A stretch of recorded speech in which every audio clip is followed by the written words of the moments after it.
tell New Yorkers to do what you have done so successfully, everything from wearing your mask, social distancing, washing your hands, all of those things are just so smart. And not only has it helped us with COVID, but it has also helped us during the flu season as well. And we know now it's clear that we need to learn more with COVID so that we can recover and thrive as a city. We must allow our city to function. We threw $11 trillion at COVID. So the day has come when we must learn to be smarter, live with COVID, and ensure that we protect everyday New Yorkers, and that is what I'm going to do. And so that's why today I'm rolling out my administration plan to keep New Yorkers safe from the virus and keep our city open. That's the goal. We can't shut down our city again. We can't allow the city to go further into economic despair, and I'm going to put in place a comprehensive plan that we're rolling out today. It was created with extensive input from public health leaders all over the city, the state, and federal government to come up with smart decisions. I led with one thought in mind: we're going to follow the science. The science will ensure that we can effectively deal with this COVID surge. This is going to provide updated rules and guidance on COVID based on the latest recommendations that we are receiving from all information that is happening globally. Our focus is vaccine and testing, vaccine and testing, vaccine and testing. We must say that over and over again. Someone needs to make a T-shirt and a cap that says vaccine and testing.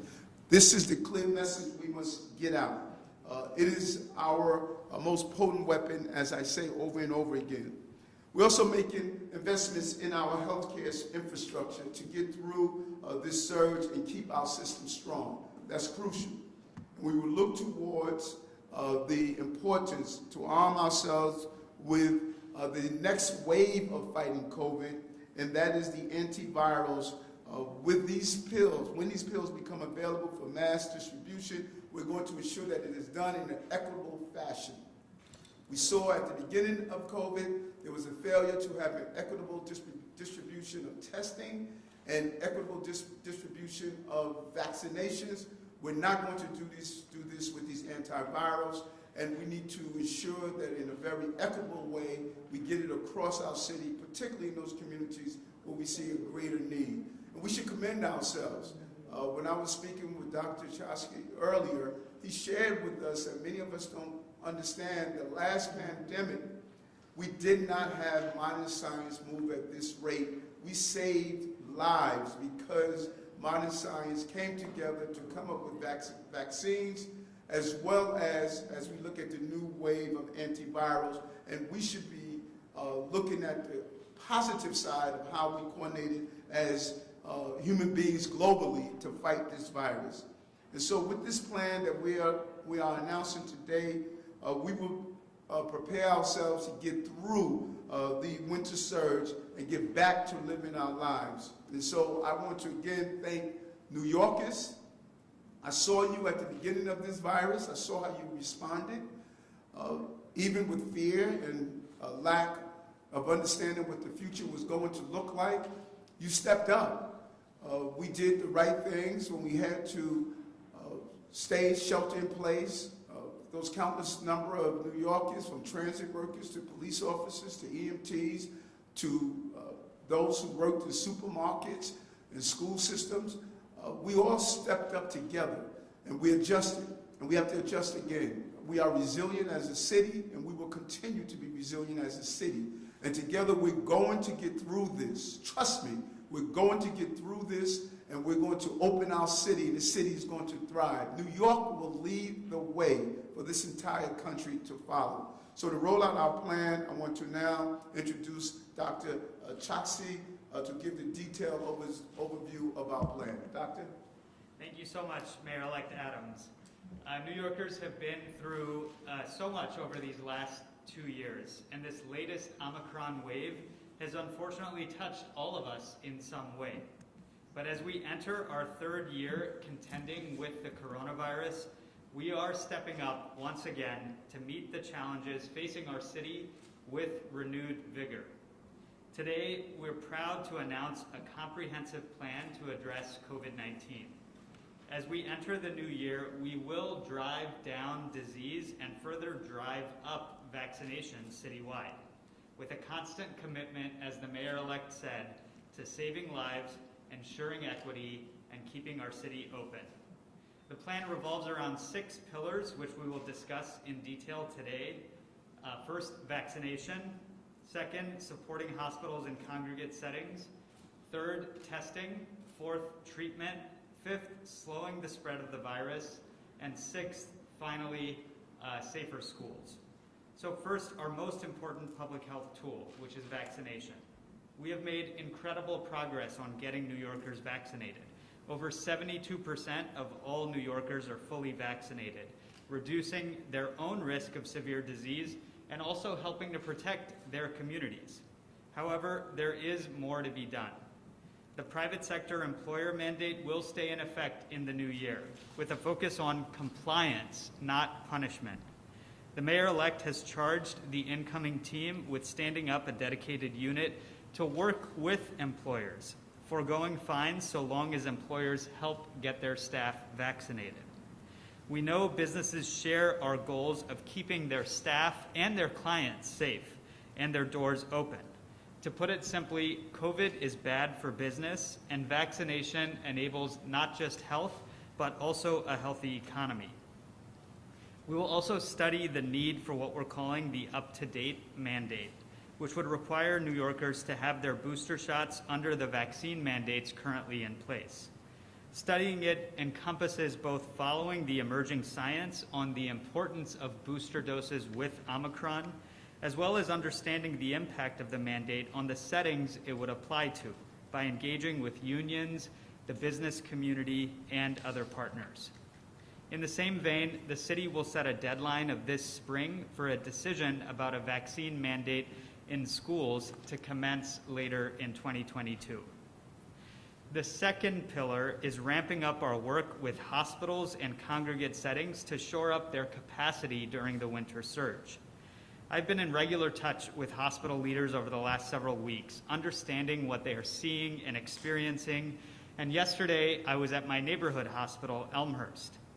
Our hospitals are among the best in the world, and they are now quite experienced with COVID, but they will continue to need our support, particularly for staff who have already borne so much. We will resource our health and hospital system to ensure we have the capacity to address new hospitalizations as a result of the Omicron wave. Dr. Katz and H&H have already begun shifting to virtual ambulatory care services and are reinforcing nurse staffing levels. And we will improve safety in our congregate settings, like shelters, nursing homes, and jails for some of the most vulnerable New Yorkers.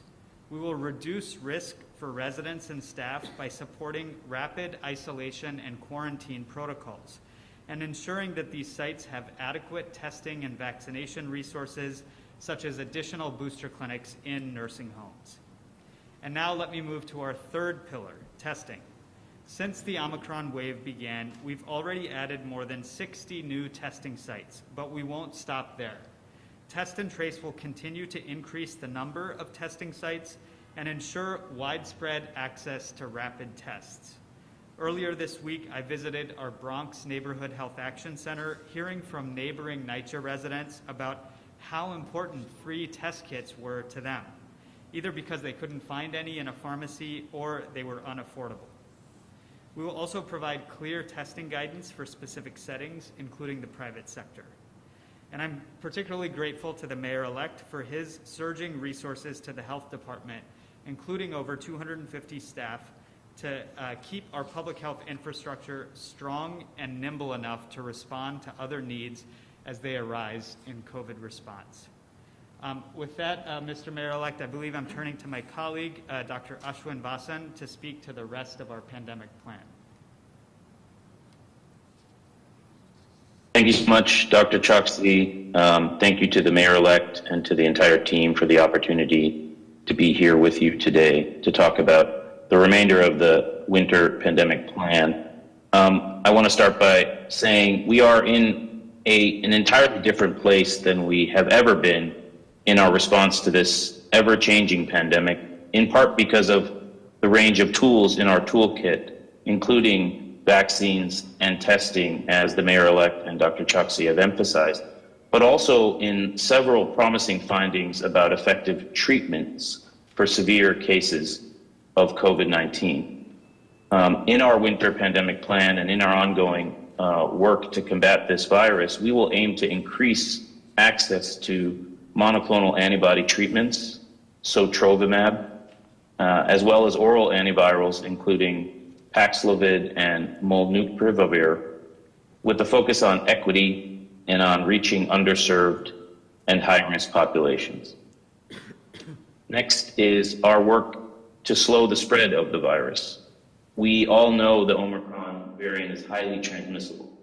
Slowing the spread is going to require strong coordination of our resources on the ground and clear lines of communication.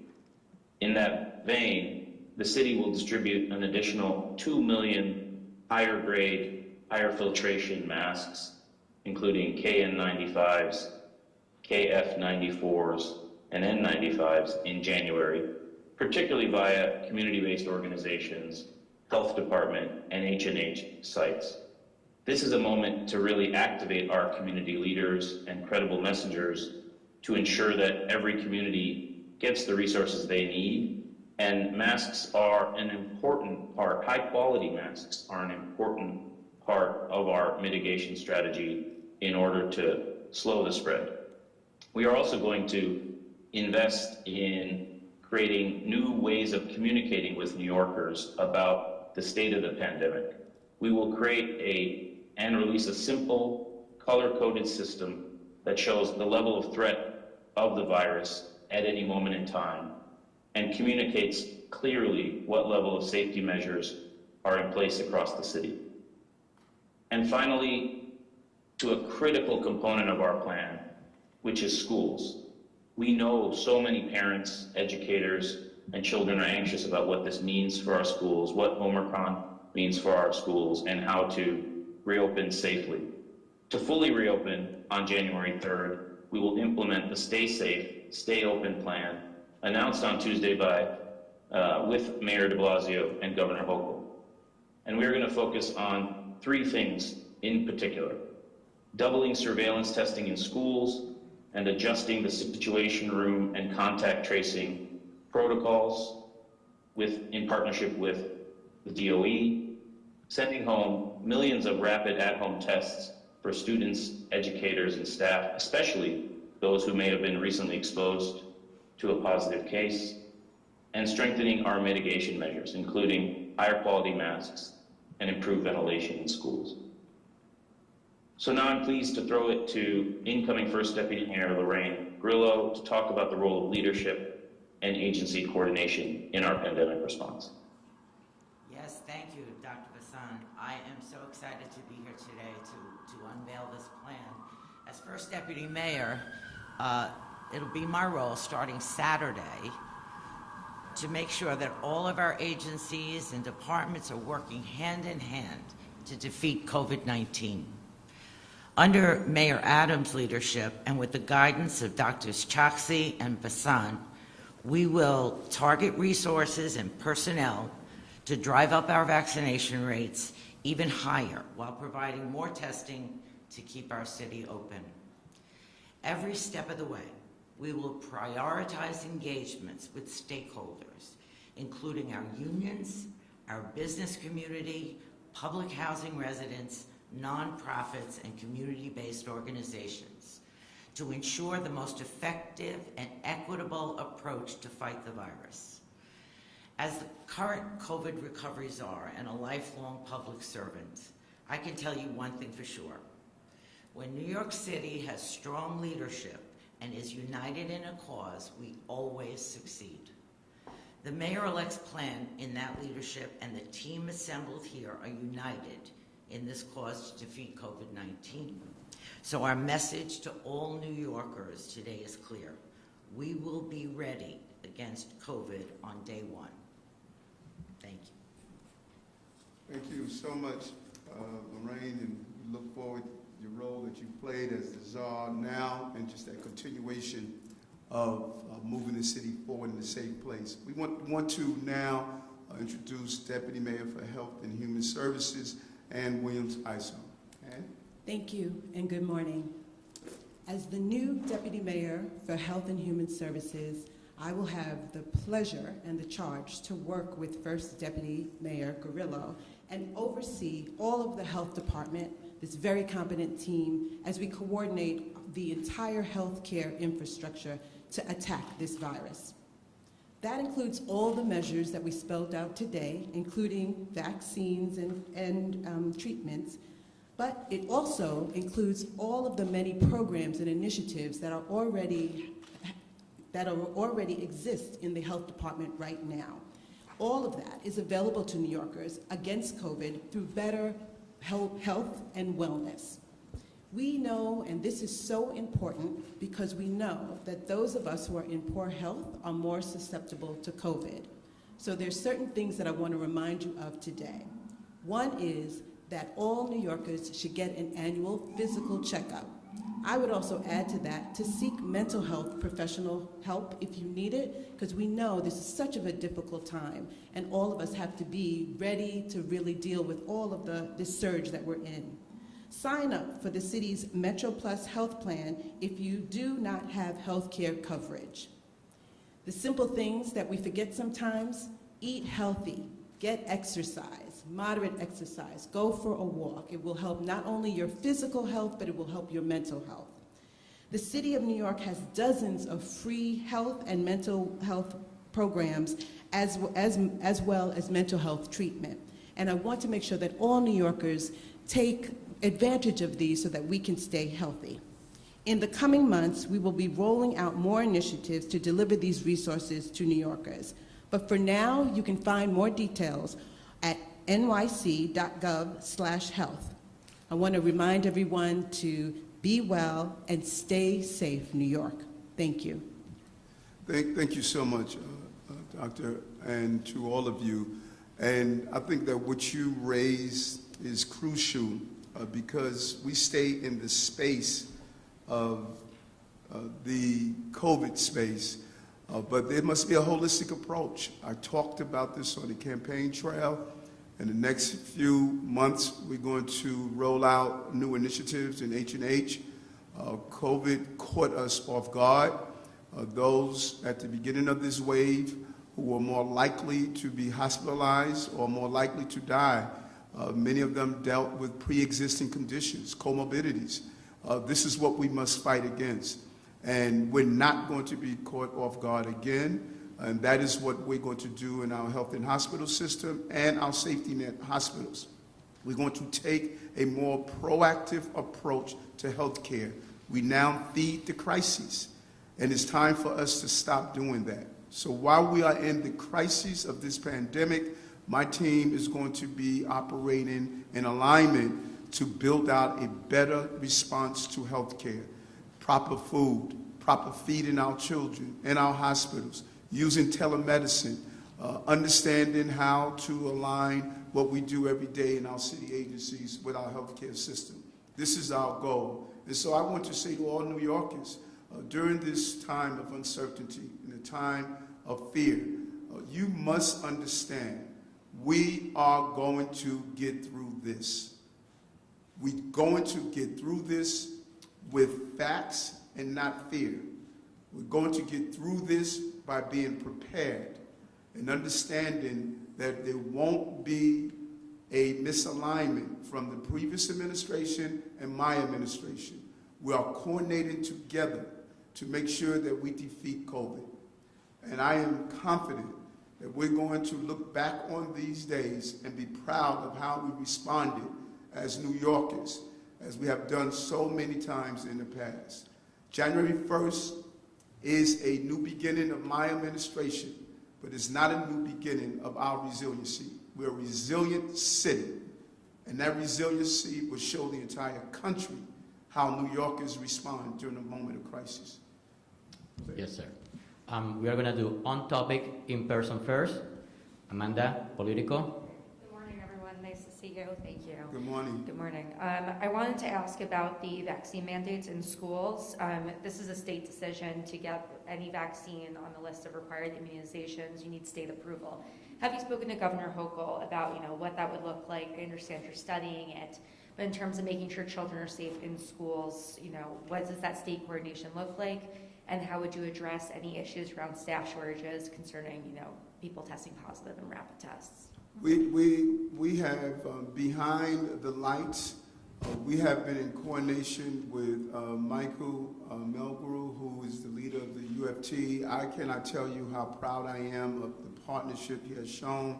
We have communicated with the governor to gauge her concerns around mandated vaccinations, and we have discussed our feelings on that. Right now, we don't believe the rates in schools calls for that. We said it over and over again. That is right now the safest place for our children on so many levels. The governor would make the final outcome if we're going to mandate vaccines in schools. I'm going to, those things that are state regulated, I'm going to lean on the governor, share my thoughts, but I'm going to lean on the governor and make that determination. And as we look at the numbers sometime in April, we'll see if that is something that we need to further look into. But I think at this moment, the schools are doing an amazing job. We're going to get 1 million plus tests to children. My team is coordinating right now on the ground with the governor's office and the city to get those tests in the hands of children to take home to do their tests. So I believe the plan is a good one, and then the governor will make the final determination if we will mandate vaccines. News 12. News 12. Okay, and Jacob, forward. Hi, good morning. How are you? Good. How do you make sure that the policies that you roll out in the coming days and weeks are actually fully enforced? Make sure you don't sort of fall in that trap of rolling out a policy but not able to enforce, and restore trust in people who have, after 2 years, some have even given up on even complying, but also in sort of trusting government leadership. And to Dr. Chaksi, if I may, how often should people who are boosted or have recovered the second time of COVID get tested if they don't feel any symptoms, in order sort of to get through that process of not spreading the virus? So let me address the trust part and the ability to make sure people are in compliance, and the doctor will respond to your second question. The goal is to be cooperative and not punitive.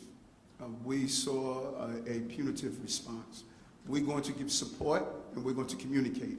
We communicated this new plan. We communicated with our business leaders, both large businesses as well as our small businesses, and we communicated with the unions.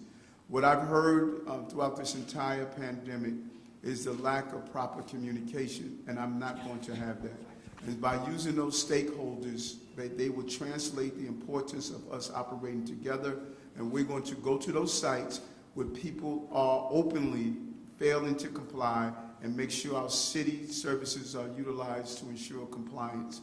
But the goal is not to be punitive. The goal is to get our city up and operating, and we believe we're going to create that partnership to get it done. Thank you, and thanks for the thoughtful question, which was about testing for people who are vaccinated or who have recovered. I'll just dissect it out briefly to be as clear as I possibly can. First, people who have been previously infected with the coronavirus, our strong recommendation is that they should get vaccinated as well. So if you are in that category, or if you're someone who is fully vaccinated or has received their booster dose, there is a question about testing in the context of Omicron, given how easily it spreads. And my advice is this. First, if you have symptoms, including mild symptoms, whether it's a sore throat or a runny nose or some fatigue or fever and chills, you should get tested as soon as you develop symptoms. So that's number one. Number two is if you are traveling, if you're having gatherings around the holidays, or if you've been exposed to someone else who has been diagnosed with COVID-19, we're also recommending testing in that case. Beyond that, we do not have a recommendation at this time for more routine testing if you're asymptomatic and in one of the categories that I described. Thank you. New York Post.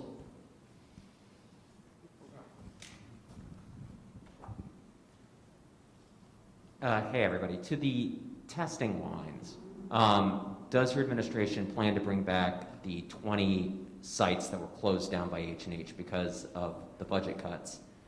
And does your administration plan to expand the city's city-run rapid testing programs beyond the permanent site at Times Square and the 8 DOHMH clinics that are currently operating? Yes, thank you, Nolan. We have received and we are receiving a large number of take-home tests. We are going to really encourage New Yorkers to utilize the take-home test because that takes the weight off the system. I'm sure you have witnessed the long lines that are throughout the city now. And so we can get a mental shift to New Yorkers to know how to easily use the take-home test and how important it is to do so. We believe that's important. And then we're going to do a real analysis of the sites and get as many sites open that we can do the rapid testing as well as the overnight PCR test. That is what we're going to do to see how we can get that done because we should have a greater accessibility to tests. Dr. Choksi, the rapid testing program is yours. Was it a mistake not to expand it beyond sort of the initial DOHMH sex health clinics? The rapid testing program is something that's coordinated across the city, and from the beginning, we used rapid tests across city sites, not just at DOHMH sites, but at health and hospitals and test and trace core sites as well. So as soon as we had the supply of those rapid test kits, given, as you know, that there's a shortage across the country, we very rapidly distributed that across our network. Thanks to the test and trace core in particular, we now have 160 city sites as of the end of this week. And across that vast network, as soon as we get more rapid test kits, as the mayor-elect has said, we will continue disseminating them through those sites. Forgive me for pressing, Commissioner, but it is your program. It is one of the very few options to get where someone can walk in and for free get a PCR test back in 3 or 4 hours, which is essential if you want to travel these days. Was it a mistake not to expand that program? Thanks, Nolan. So you're asking a different question, which is the rapid PCR testing that is done at COVID Express clinics. Is the one that you run? Yes, correct. My truck is the previous question, so that's why I'm following up. Right. It's just to clarify, it's different than the rapid self-test kits. So for the COVID Express sites, we are working with health and hospitals once again, who also have rapid PCR testing available to make that as broadly accessible as possible. For DOHMH sites, although we are contending with some staffing challenges, as many other healthcare institutions are right now, we will continue to work to make ours and the capacity as accessible as possible. Africa in Harlem. Good morning. With the new variant, we know that for the flu, over time, the city asks people to get the flu shot, but the strain that comes up might not be the one that people received. So do you expect to see that same issue with these different variants that show up? Because we see people who are vaccinated that have COVID now. Thank you, and this is an important question. The mayor-elect and I were actually just talking about this earlier today. The short answer is that right now, the vaccines that we have available, the early evidence indicates that vaccination remains particularly effective for preventing severe disease, and that includes for the Omicron variant, based on data from South Africa, the United Kingdom, and some early laboratory data as well. In terms of what will happen in the future, we do have to continue following variants as they emerge to understand whether the vaccines will have to be updated in some way. There's also ongoing research for what's called a pan-coronavirus vaccine, which would cover an even broader range of possible variants. And so that's something that we'll have to follow the science on over the longer term. But I want to make sure, amidst all of the scientific developments, that we don't lose the very clear public health message for New Yorkers, which is that vaccines work, including against Omicron. It's very important for New Yorkers to get vaccinated to prevent severe disease, and it's particularly important with Omicron, if you're fully vaccinated, to get your booster dose. City and State, Jeff Colton. And I just want to add what the doctor stated, because the doctor is so important what you just stated. Vaccines, booster shots, prevent, and it does an amazing job to prevent death and hospitalization. That is our best tool in the arsenal. And so if people state, I have a booster shot, but I still got the virus, the facts and data shows you're less likely to die and be hospitalized. That is the most important thing we must understand. That's why we keep saying booster shots and vaccines. That is our potent weapon. City and State. Thank you. I'm hearing a lot of continuity from the last administration to this one, obviously with the same health commissioner for now, but it's a new administration, new mayor. What are the changes that you say that you're making to the city's COVID-19 plan from the de Blasio administration to the Adams administration? Well, I think it's a combination. First of all, we believe this administration has done a good job in addressing the virus. I believe we're going to really improve on communication. That's the number one thing I heard. If I was to critique any part of what was done, many people found out information after the fact. I don't want to do that. I want to make sure I speak with the stakeholders, and I'm going to have a vast communication network that's going to ensure our credible messengers, you heard me talk about it often, the census teams, they can do an amazing job to do this in multi-languages. This is not only an English-only speaking city. And we're going to lean into those second shots. Many people took their first shot, but if you do an analysis, there are too many New Yorkers who have not received their second shot. We're going to send a clear message that it was supposed to have been received in a 45-day period. Some people have not done that. And so we want to make sure that not only the first shot, but the second shot, and we're going to do an analysis to determine if we should make the boosters mandatory as well.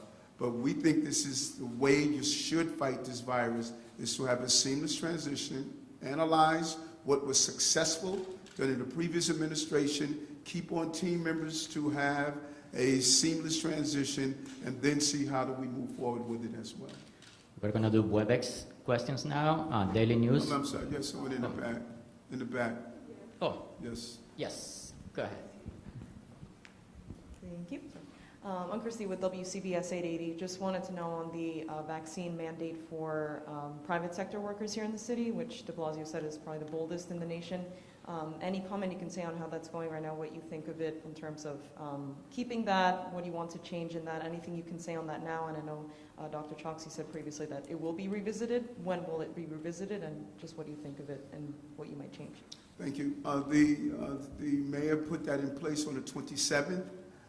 We are going to keep that in place. We spoke with our business leaders today to let them know we're going to keep that in place.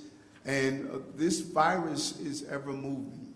And as we continue to examine... Hi, Kimberly. Thank you so much for that. Someone's having a lot of fun. Oh, sorry. It's all good. Oh my goodness, I am so sorry. As we continue to look at the evolution of this virus, there will be moments when we can change some of the mandates. I would love to get to the day when we won't have children wearing masks in schools, when we won't have families needing to sit in a restaurant or visit other locations with the vaccine cards. We're going to make those adjustments based on what the science tells us when we can remove some of the mandates, and there may come a time, if a new variant comes, where we have to increase mandates. And so right now we're going to maintain what was put in place for the business community that was put in place on the 27th. We're going to continue that. And if there's a moment when we can change or alter that, we're going to do so based on the science. Thank you. We are going to do daily news on WebEx. Chris Sommerfeld. Yes, hi, Mayor-elect, can you hear me? Yes, I can. Good morning. I wanted to follow up on the question that was just asked about the private sector mandate. When Mayor de Blasio announced it, he said he also wanted to focus on education as opposed to enforcement and fines. So I guess I just want to ask, do you believe that you're doing something differently than that, or are you just following the same track? And as a follow-up to that as well, do you believe Mayor de Blasio has done a poor job of doing education as opposed to heavy-handed enforcement? I am going to really expand on the communication and education. I don't believe we need to be heavy-handed with our businesses. COVID has been heavy-handed enough with our businesses. COVID has traumatized our financial base, restaurants, small businesses, corporations. It has traumatized. I think the right partnership, what we are doing now by speaking with our large businesses and our small businesses, we're going to receive the level of cooperation we need to ensure that we get the compliance that we need. And I believe if there was one critique, as I stated, I think that the mayor, in the state of urgency which he was faced, we could have all done a better job in communicating with our various stakeholders around unions, around businesses, large and small. But I understand clearly what the mayor was going through at the time, and we need to be clear on that. He was dealing with increased hospitalization rates, deaths. We saw morgues being set up in parking lots outside hospitals. It was a very serious time, and I commend him. While being in the eye of the storm, he made the decisions to save New Yorkers, and when you match that with science and what our scientists and doctors and medical professionals have done, we did an amazing job as a city and as a country. And so we can always look in the rearview mirror and say what we can do better, but I commend the mayor and his team for what they did to get us through a very turbulent period in our city and in our country. Next, we have Laura Nemes, Bloomberg. Hi, Mayor-elect, can you hear me? Yes, I can. How are you? I'm okay, thank you. I wonder, both you and Mayor de Blasio have said that you really don't want to shut down anything in New York City again, but we are seeing, because of the Omicron, a wave of sort of de facto shutdowns, the closure of these City MD sites. Several train lines are not operating, shows are closing, restaurants are temporarily closing. Is there any way to avoid that reality, or are we just going to have to wait until it's over? And also, I wonder if, and perhaps Dr. Choksi or Dr. Vassan could answer, do you have any estimate at this point for when the Omicron wave might begin to subside? So the answer to close down, I think we're being extremely smart.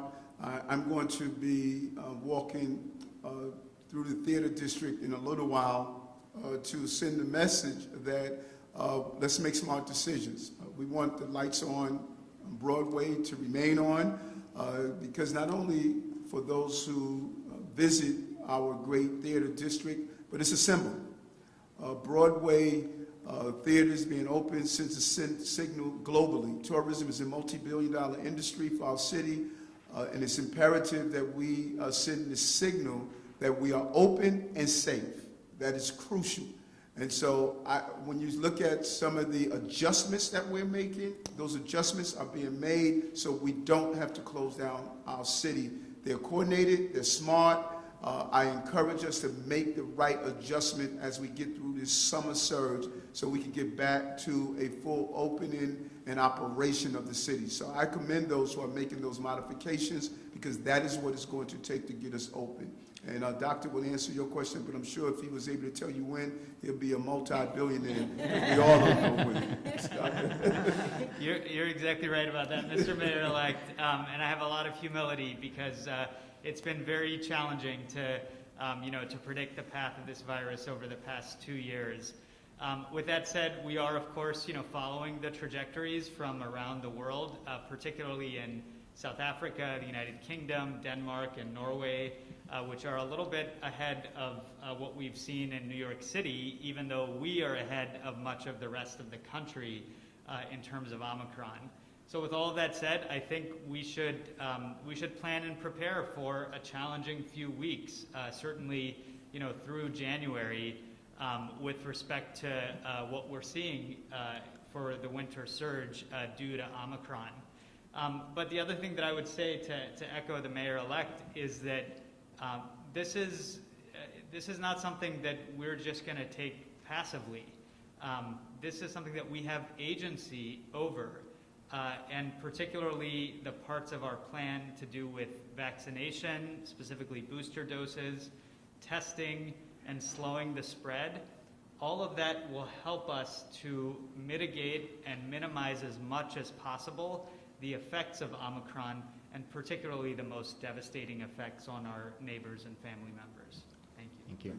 Next, New York 1, Courtney Gross. Hi, Mr. Mayor-elect. Can you hear me? Yes, I can, Courtney. How are you? I'm well, thank you. If you could let us know when you're going to do that walk through the theater district, that'd be great. But another point of clarification is, when you say you don't want the vaccine mandate for private employers to be punitive, are you basically saying that your administration will not be fining at all?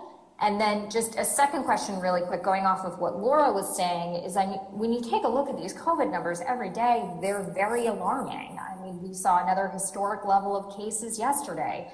And one assumes, or it is starting to filter into our hospitals. And while you don't want a shutdown, is there any concern that at some point our hospitals won't be able to handle it and you'll have a much larger crisis on your hands for the 5 boroughs? First, on the fines, yes, we will. We will fine those businesses that are recklessly not complying and just refuse to do so. And we're going to use a light-handed approach for those businesses that are attempting to comply and give them the support they need. That's the partnership we want to create. I don't want to be heavy-handed and punitive in this approach. I think that we have to get through this together, and those businesses know if we shut down, it's going to devastate businesses. And the way not to shut down is vaccination, booster shots. That is our weapon. Your second question, dealing with the overall approach to this, is something that I believe is imperative for us to do properly and with the proper coordination that we are witnessing here. We are in a real good place in that even when you look at the hospitalizations, the headlines may say we have an 80% increase, but let's be, facts are important because facts can spread fear and facts can also allow people to know that this is not at the place where we have morgues outside of hospitals, where we're seeing people dying at alarming rates. We are not where we were in the beginning. Many of those hospitalizations, and some of them I should say, is coming from basic hospital for medical reasons. That is part of the increase in numbers that we're seeing across the city. And yes, this variant is extremely contagious, as the doctors are saying, but we should also acknowledge the fact it's not the same as the first wave of COVID, where you were witnessing the number of deaths, the number of people who were severely ill because of the vaccine and the booster shots. The contagious nature of it is not meeting the same level of deaths and hospitalization that we witnessed before. And we need to be clear on that. Just about everyone in the people I've been communicating with who caught COVID, for the most part, they're home, they were vaccinated, they had their booster shots, they're stating that they're going through flu or cold-like symptoms. That is a big difference from what I heard when I was on the ground when COVID first hit this city. The overwhelming number of people were headed to the hospital, and some of the people close to me actually passed away. And so, yes, the numbers are high. Yes, there's a lot of people who are getting COVID, and we want to stop that from happening, but the outcome is far different from what we saw in the past. Next is Gothamist, John Campbell. John, you there? Okay, we go to the next one, Dana Rubinstein from the New York Times. And I'm sorry, New York 1, Courtney, you asked, we're going to get there at 12 o'clock to do the walkthrough on Broadway, 12 o'clock, and the team will let you know the exact location. Mayor-elect, can you hear me? I'm sorry. We're getting Ryan's telling us the location. Richards Rogers Theater, where Hamilton is being shown. John Campbell. John? Hi, can you hear me? Yes, can, John. Okay, fantastic. Sorry about that. I'm curious about the decision on whether to require boosters for the various vaccine mandates. It's already been determined that these are more effective in fighting serious illness. So I'm curious knowing that, what is going to go into the analysis as to whether to require a booster for the mandates? We're going to continue to strongly encourage, particularly those who are dealing with pre-existing conditions and comorbidity. We're going to encourage people to take the second shot, and we're going to continue to analyze the data to determine if we have to put in place a mandate for boosters. Right now, we don't believe that is where we need a mandate. If we believe that mandate is needed, I'm not going to hesitate to do it for the city, for those areas where we are in control of. We're not there right now. Last two questions on WebEx, New York Times. Dana, can you hear? Thanks. Hi, can you hear me? Yes, I can. Thank you.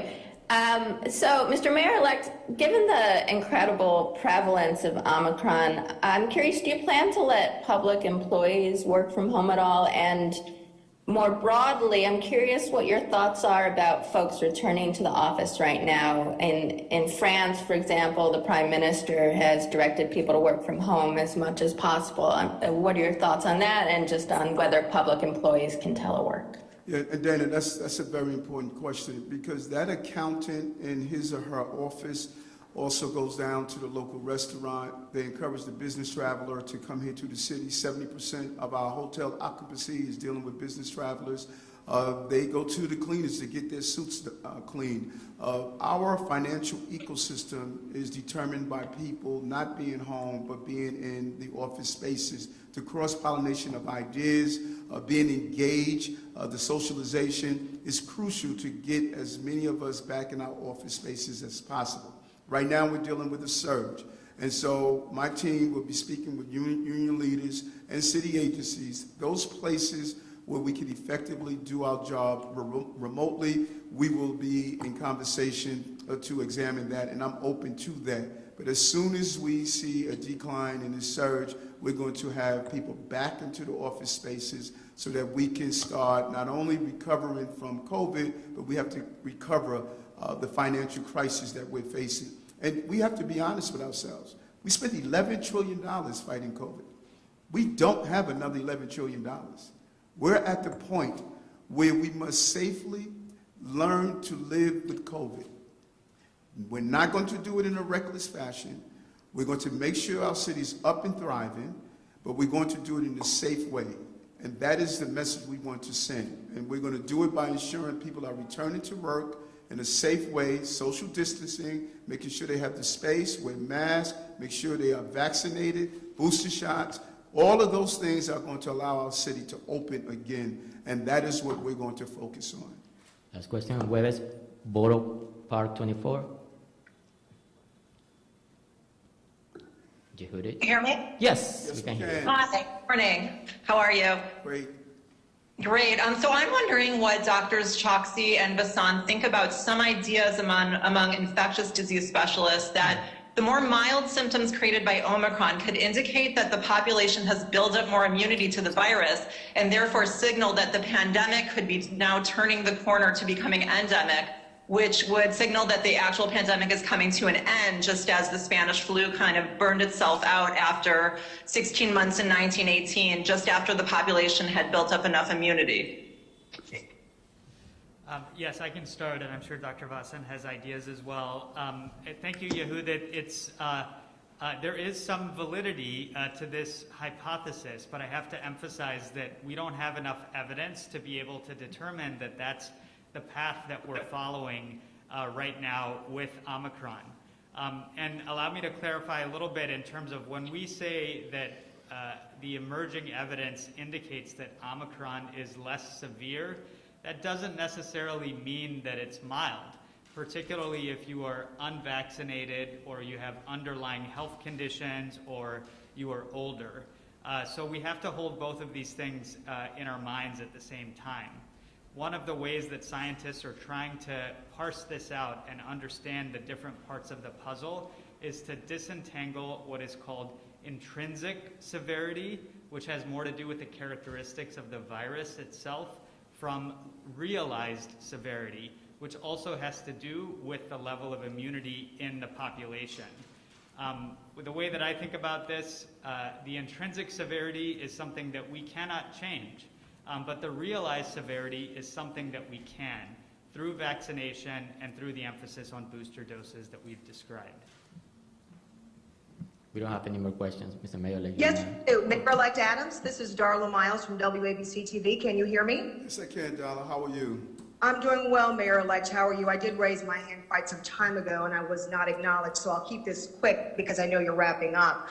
I have a few questions. Number one, I know you spoke with the business community earlier this morning, but the horse is kind of out of the gate in terms of the sticker shock with the mandate.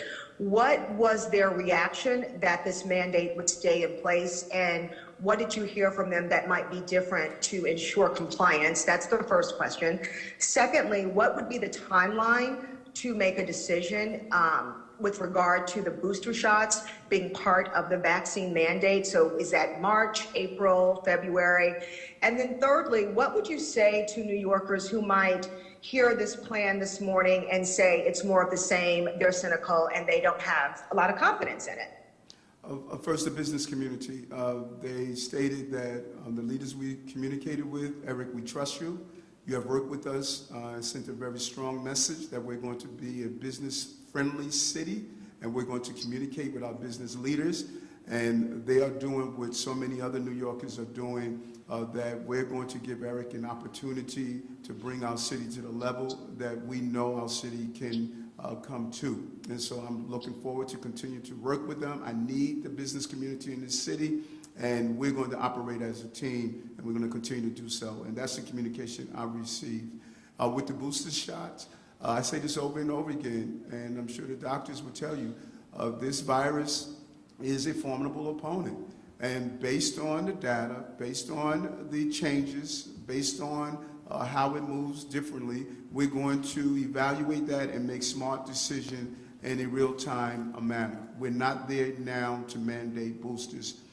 If something happens in the next day or so that we need to do so, we will do so. If in April we do an evaluation and determine that we don't have to put that mandate in place, we're not going to put it in place. But we're going to continue to watch the numbers, watch the data, and make real-time decisions based on that.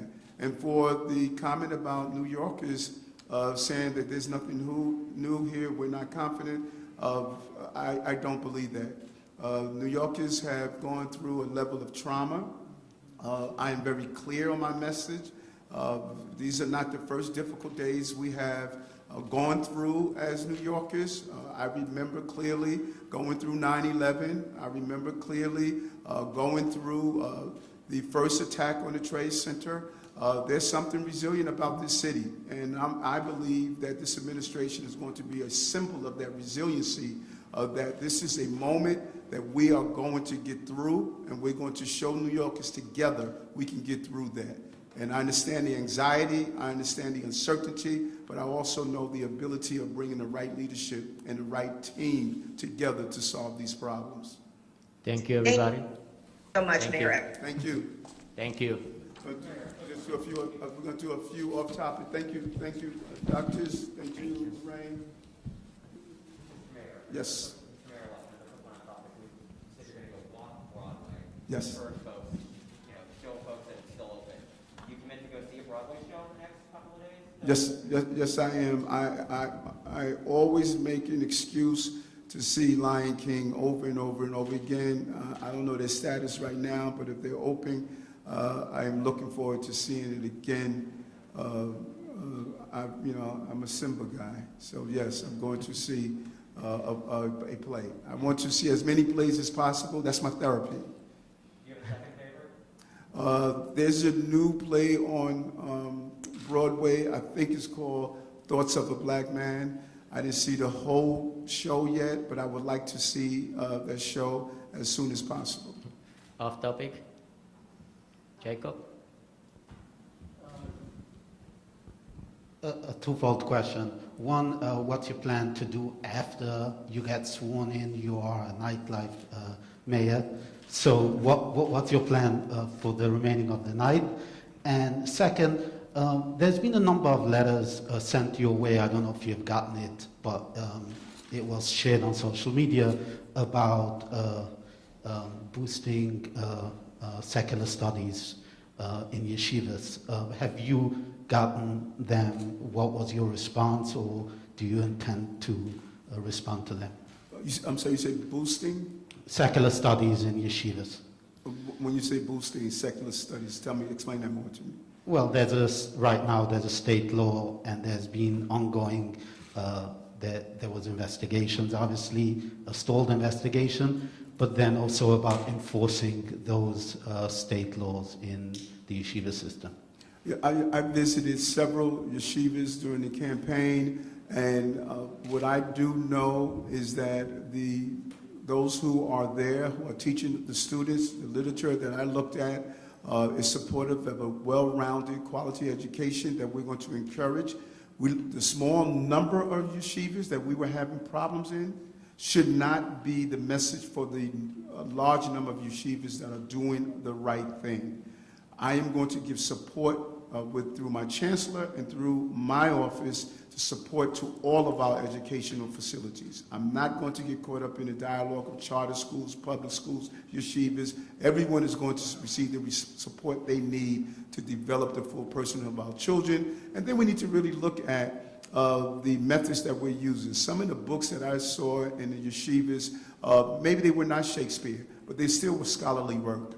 And we need to, as everyone is looking at culturally sensitive education, that includes yeshivas at the same time. And your question about nightlife, what am I going to do after the ball drop? I'm going to just celebrate with my family, and everyone knows that my greatest downtime is to take a hot bubble bath with some roses and some incense, and that's what I'm going to do on January 1st. Politico? Yeah. Right here, right there, yeah, right there. Following up on that nightlife question, do you have any New Year's resolutions, or is there anything that you're going to be doing once you're sworn in? You're going to be at Times Square. Anything top of mind coming into the new year? For New Year's resolution? Yeah. Just really to become more emotionally intelligent, to be more kind and loving to the press corps, and just treat them in such a nice way, because you have a hard job. And I am just doing everything possible during my meditation just to show a lot of love to my amazing New York City press corps. Last one, off topic. Gabriel, New York One. New York One. Do you plan to? Is there a plan for FDNY commissioner, or if Negro is going to stay? We are looking at that. We were actually at the completion of our search. But then we received resumes from two amazing people, and now the team is interviewing them. Matter of fact, interviews are taking place right now. They're interviewing them to make a final determination if we're going to have NYGRO stay in place or if we're going to have a new FDNY commissioner. So they're looking at the resumes, and you know, we have a good problem in the city and country. We have a lot of talent on the bench, and we're going to make the right decision. That's an important agency, and we want to make sure we have the right person there. And so we will roll that out in the next few days. Okay. Nolan, the last one.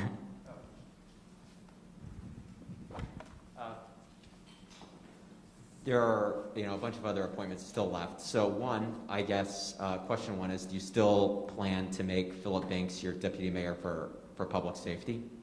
Well, everyone made that decision for me. I stated that we were going to have a deputy mayor of public safety, and we're determining who's going to fit that position. I think Philip Banks is an amazing law enforcement expert. I think he has contributed to our city.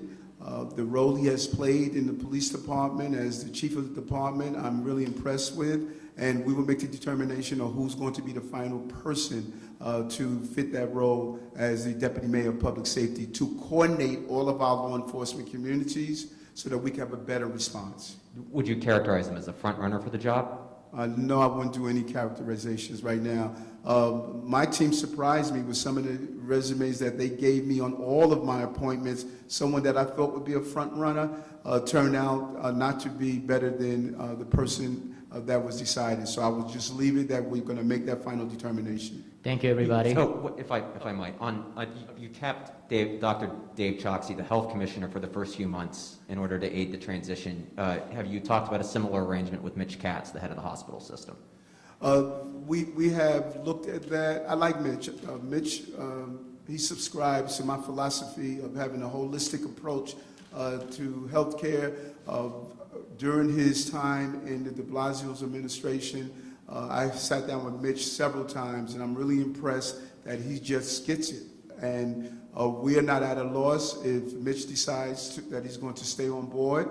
I'm going to speak with the Deputy Mayor of Health, and we're going to make that final determination. Okay, thank you. Thank you. Frank Brown, confirmed chief of staff. Is that happening? I adore Frank. He's a friend. Thank you very much. That's good emotional intelligence. Taking care of me. Thank you.